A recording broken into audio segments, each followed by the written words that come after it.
حضرت ابو ہریرہ رضی اللہ عنہ روایت کرتے ہیں کہ نبی کریم صلی اللہ علیہ وسلم نے فرمایا، جنت میں ایک درخت ہے جس کا سایہ اتنا وسیع رقبے پر پھیلا ہوا ہے کہ ایک گھڑ سوار 100 سال تک بھی اس میں سفر کرتا رہے تب بھی وہ ختم نہ ہوگا، جس کو قرآن کریم میں وظل ممدود پھیلا ہوا سایہ سے تعبیر کیا گیا ہے۔ اس کے علاوہ جنت میں وہ نعمتیں ہیں جنہیں نہ کسی کی آنکھوں نے دیکھا اور نہ ان کے متعلق کسی کے کانوں نے کچھ سنا ہے اور نہ ان کا تصور خیال ہی کسی کے دل و دماغ میں پیدا ہو سکتا ہے۔ قرآن کریم میں انہی کے متعلق ارشاد ہوا ہے، کوئی مومن نہیں جانتا کہ جنت میں رازدارانہ طور پر ان کے عیش و آرام کے لیے کیا کچھ سامان تیار کیا گیا ہے۔ جنت میں ایک چابک گھوڑا ہانکنے کے لیے سوار کے ہاتھ میں ہوتا ہے کہ برابر چند فٹ جگہ بھی مل جائے تو وہ دنیا کی تمام نعمتوں سے بہتر ہے۔ اسی مفہوم کو قرآن کریم میں اس طرح بیان کیا گیا ہے، جو دوزخ کی آگ سے دور رکھا گیا اور جنت میں داخل کر دیا گیا وہ کامیاب ہوا۔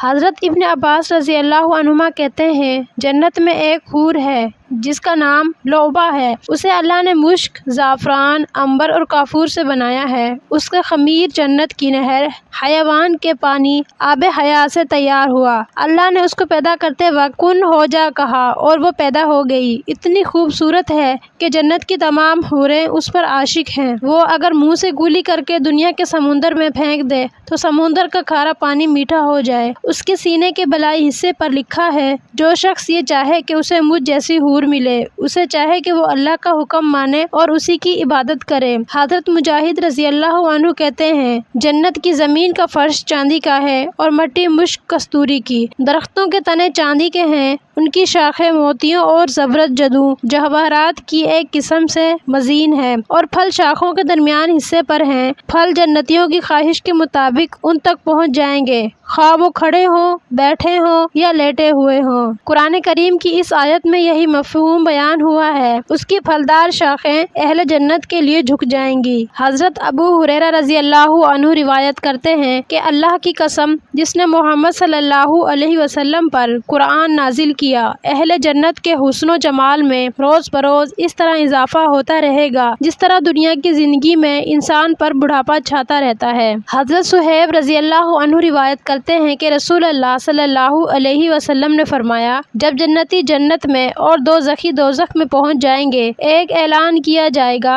اے جنت والو، اللہ نے تم سے ایک وعدہ کیا تھا، اب وہ وعدہ پورا کیا جائے گا۔ اہل جنت پوچھیں گے، کیا کون سا وعدہ؟ کیا ہمارے اعمال کا پلڑا جھک نہیں گیا تھا؟ ہمیں خوش نہیں کر دیا گیا تھا؟ کیا ہمیں جنت میں داخلہ نہیں دیا گیا؟ اور کیا گنہگاروں کو سزائیں دے کر جہنم سے نکال کر نہیں لایا گیا؟ اہل جنت یہی سوچ رہے ہوں گے کہ روئے انور سے پردہ اٹھے گا اور اہل جنت مسرت آمیز حیرت سے اس کی طرف تکتے رہ جائیں گے۔ پھر آپ صلی اللہ علیہ وسلم نے فرمایا، اس ذات کی قسم جس کے قبضے میں محمد صلی اللہ علیہ وسلم کی جان ہے، اس وقت اہل جنت کے لیے اس دیدار سے بڑھ کر کوئی چیز پسندیدہ اور محبوب نہ ہوگی۔ حضرت انس بن مالک رضی اللہ عنہ روایت کرتے ہیں، ایک مرتبہ حضرت جبرائیل علیہ السلام ایک صاف و شفاف آئینہ لے کر آئے اور حضور صلی اللہ علیہ وسلم کو پیش کیا۔ اس آئینے کے درمیان ایک سیاہ نشان تھا۔ آپ صلی اللہ علیہ وسلم نے دریافت فرمایا، اس آئینے کے بارے میں اور اس کے درمیان جو سیاہ نشان ہے اس کے متعلق کچھ بتائیں۔ جبرائیل علیہ السلام نے بتایا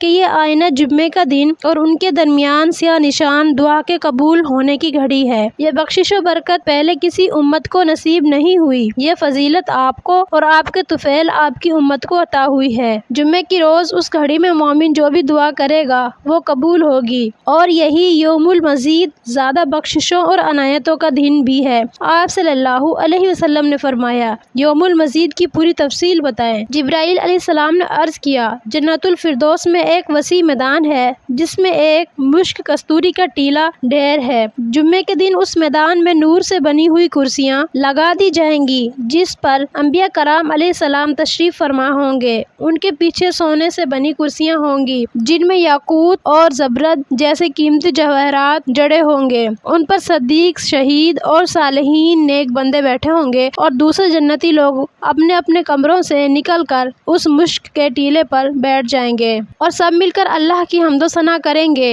اللہ تعالیٰ ان سے فرمائے گا مانگو مجھ سے جو مانگنا ہے، اور لوگ کہیں گے ہمیں تیری رضا خوشنودی چاہیے۔ اللہ تعالیٰ فرمائے گا میں تم سے خوش ہوں، تمہیں اپنے گھر جنت میں ٹھہرایا ہے، اس کے علاوہ اور مزید تم پر عنایتیں اور مہربانیاں کروں گا۔ پھر انہیں اپنی ایک جھلک دکھائے گا۔ لوگ اللہ کے حسن کی ایک جھلک دیکھ کر اتنے خوش ہوں گے کہ یہ جمعے کا دن ان کا محبوب ترین، سب سے زیادہ پسندیدہ دن بن جائے گا، کیونکہ اس دن ان پر اللہ کی خاص عنایت اور بخشش ہوگی۔ ایک دوسری روایت میں ہے کہ اللہ تعالیٰ فرشتوں کو حکم دے گا میرے دوستوں کو کچھ کھلاؤ۔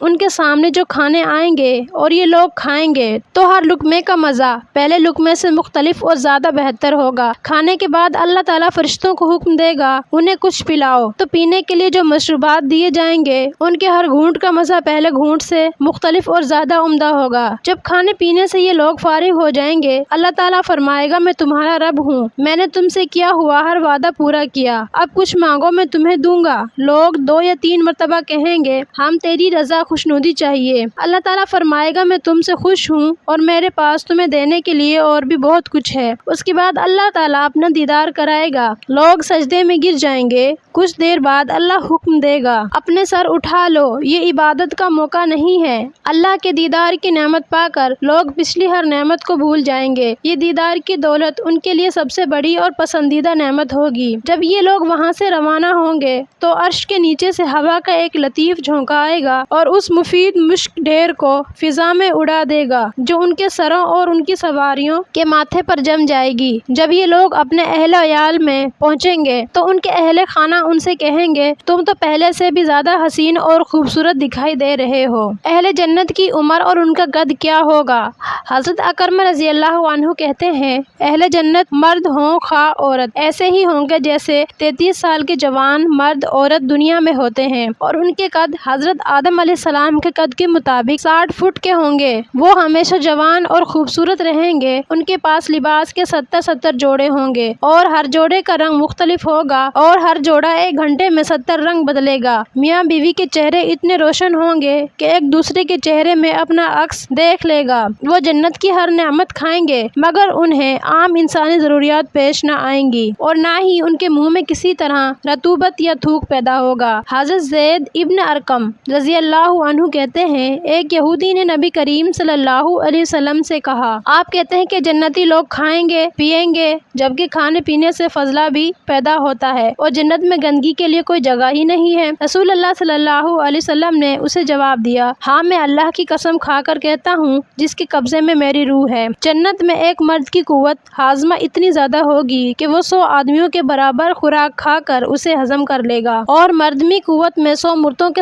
برابر ہوگی مگر اسے عام بشری حاجات پیش نہیں آئیں گی، کیونکہ اس کی ضرورت اسی طرح پوری ہو جائے گی کہ فضلہ پسینے کی شکل میں جسم سے نکل جائے گا، اور وہ پسینہ بھی مشک کستوری کی طرح خوشبودار ہوگا۔ حضرت معتب ابن سمتی اس آیت کے ترجمے میں بتاتے ہیں اور کتنی اچھی قرارگاہ ہے کی تشریح کرتے ہوئے کہتے ہیں طوبیٰ جنت میں ایک درخت ہے جس کی شاخیں جنت کی ہر رہائش گاہ مکان پر سائے کیے ہوئے ہیں، اور شاخوں میں مختلف لذتیں رکھنے والے پھل لگے ہیں، اس پر بڑے بڑے پرندے بیٹھے ہیں۔ جب بھی کسی جنتی کا دل پرندے کا گوشت کھانے کے لیے چاہتا ہے وہ مطلوبہ پرندے کو آواز دیتا ہے اور پرندہ اس کے دسترخوان پر آ جاتا ہے۔ اس کی ایک طرف کے گوشت کا مزہ چکھتے ہوئے گوشت کی طرح ہوتا ہے اور دوسری طرف کے گوشت کا مزہ شوربے دار گوشت جیسا ہوتا ہے۔ جنتی آدمی اپنی طبیعت کے مطابق اس میں سے گوشت لے کر کھا لے گا اور پرندہ دوبارہ اپنی اصلی حالت میں آ کر اٹھ جائے گا۔ حضرت ابو ہریرہ رضی اللہ عنہ روایت کرتے ہیں کہ نبی کریم صلی اللہ علیہ وسلم نے فرمایا میری امت کا جو پہلا گروہ جنت میں داخل ہوگا ان کے چہرے 14ویں رات کے چاند کی طرح چمکتے ہوں گے، ان کے بعد آنے والوں کے چہروں کی چمک آسمان پر سب سے زیادہ چمکدار ستارے کی طرح ہوگی۔ اسی طرح درجہ بدرجہ سب لوگ داخل ہو جائیں گے اور اپنی اپنی منزل قیامگاہ تک پہنچ جائیں گے۔ انہیں نہ پیشاب کی حاجت ہوگی، نہ کوئی ضرورت، نہ کوئی دوسری ضرورت پیش آئے گی، نہ وہ تھوکیں گے، نہ انہیں ناک صاف کرنی پڑے گی۔ ان کے استعمال کی کنگھیاں سونے اور عطر دان موتیوں کے بنے ہوئے ہوں گے ان کے جسم کا پسینہ مشک کستوری کی طرح خوشبودار ہوگا۔ ان سب کی عادات اور اخلاق ایک جیسے ہوں گے۔ ان کا قد اپنے باپ آدم علیہ السلام کی طرح 60 فٹ ہوگا۔ حضرت ابن عباس رضی اللہ عنہما روایت کرتے ہیں کہ رسول اللہ صلی اللہ علیہ وسلم نے فرمایا، اہل جنت خوبصورت نوجوانوں کی طرح ہوں گے، سوائے سر، بھوؤں اور پلکوں کے ان کے جسم کہیں بال نہیں ہوں گے، یعنی نہ ان کی ٹھوڑی پر بال ہوں گے نہ بغلوں میں۔ ان کا قد حضرت آدم علیہ السلام کی طرح 60 فٹ ہوگا۔ ان کی عمر حضرت عیسیٰ علیہ السلام کی طرح 33 سال ہوگی۔ جسم کی رنگت سفید ہوگی اور لباس سبز ہوگا۔ اس کے سامنے کھانے کے وقت دسترخوان بچھایا جائے گا تو ایک پرندہ آئے گا اور اس سے کہے گا، اے اللہ کے ولی محبوب بندے، دیکھ میں نے جنت کی نہر سلسبیل کا پانی پیا ہے۔ عرش کے نیچے ریاض الجنت، جنت کے ایک باغ کا نام میں چگتا رہا ہوں۔ میں نے فلاں فلاں پھل کھائے ہیں۔ میری ایک طرف کے گوشت میں بھنے گوشت کا مزہ ہے اور دوسری طرف کے گوشت میں ہنڈیا میں پکے گوشت کا۔ وہ شخص اپنی خواہش کے مطابق پرندے کے جسم سے گوشت لے لے گا۔ اس ولی کے پاس لباس کے 100 جوڑے ہوں گے اور ہر جوڑے کا رنگ مختلف ہوگا۔ ہاتھ کی انگلیوں میں 10 انگوٹھیاں ہوں گی اور ہر انگوٹھی پر لکھا ہوگا، سلام علیکم بما صبرتم، تم نے زندگی صبر اور شکر سے گزاری، اب یہاں سکون اور آرام سے رہو۔ ادخلوها بسلام آمین، اس جنت میں بے فکر ہو کر داخل ہو جاؤ۔ تلک الجنت التی اورثتموها بما کنتم تعملون، اے اعمال کی جزا میں تم اس جنت کے مالک بنا دیے گئے ہو۔ رفعت عنکم الاحزان والہموم، تمہیں ہر طرح کے رنج و غم سے آزاد کر دیا گیا ہے۔ ترجمہ، ہم نے تمہیں عمدہ لباس اور زیورات پہنا دیے ہیں۔ ترجمہ، ہم نے ایک خوبصورت آنکھوں والی حور کو تمہارا ساتھی بنا دیا ہے۔ ترجمہ، اس جنت میں ہر وہ چیز موجود ہے جس کے لیے یہاں کے رہنے والوں کا دل چاہے اور جسے ان کی آنکھیں دیکھنا پسند کریں۔ تم نبیوں اور صدیقوں کے ساتھ رہو گے۔ تم جوان بن کر رہو، اب تم پر بڑھاپا نہیں آئے گا۔ ترجمہ، تم ایسے لوگوں کے پڑوس میں رہو گے جو اپنے پڑوسی کو پریشان نہیں کرتے۔